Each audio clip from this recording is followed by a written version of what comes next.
में पानी की तरह बर्बाद करके भी। अब मैं ये बात क्यों कह रहा हूं भाई और बहनों कि ये पैसा संगत का नहीं था। संगत का तो हमें अच्छे से पता है संगत कितना क्या दान दे सकती है।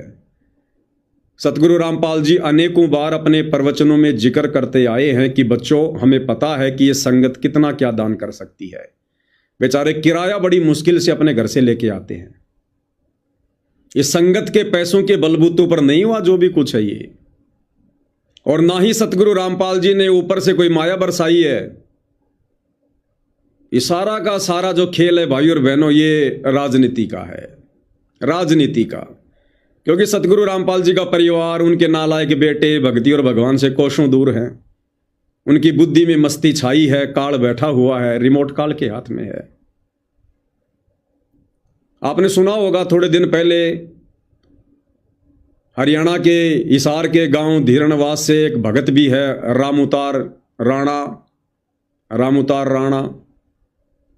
उसने कहा था कि मेरी लड़की एक बहुत बड़ी कंपनी में काम करती है, गूगल कंपनी है, लाखों का उसका पैकेज है, और मेरी लड़की जिस कंपनी में काम करती है उस कंपनी के मालिक ने कहा कि हम संत रामपाल जी को इस मिशन में 1 करोड़ रुपया दान करना चाहते हैं।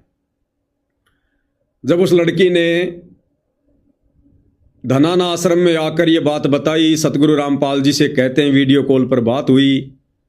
जब उसने ये बात रखी तो सतगुरु रामपाल जी ने कहा कि बेटी हम दुनिया के भिखारी नहीं हैं, हम दुनिया के भिखारी नहीं हैं, हम जगत सेठ कबीर सेठ के बच्चे हैं।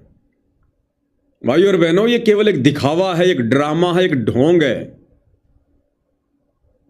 परमात्मा ने संकेत किया, परमात्मा ने तो ये बात कहकर संकेत कर दिया, वो संकेत भी आपको बताएंगे। दरअसल क्या होता है भाई और बहनों, ये जो ट्रस्ट इन्होंने बनाया हुआ ना, मुनिंदर धर्मार्थ ट्रस्ट, ये जो भी कार्य करते हैं इन्होंने गांव गांव में जो है मोटर वगैरह बांटी, पाइप बांटे। तो एक बैनर आपने देखा होगा, मुनिंदर धर्मार्थ ट्रस्ट। जहां जहां इन्होंने मकान बनाए पहले बड़ा सा एक पोस्टर लगा देते हैं, मुनिंदर धर्मार्थ ट्रस्ट। ये जो राशन वासन बांटते फिरते हैं एक बड़ा सा पोस्टर लगा देते हैं, मुनिंदर धर्मार्थ ट्रस्ट। होता क्या है भाई और बहनों, ये जितनी भी बड़ी बड़ी जो फैक्ट्रियां हैं, कंपनियां हैं, इंडस्ट्रीज हैं, इनको जो भी मुनाफा होता है साल भर में, इनको जो भी मुनाफा होता है उस मुनाफे का 2% सरकार के नियम के अनुसार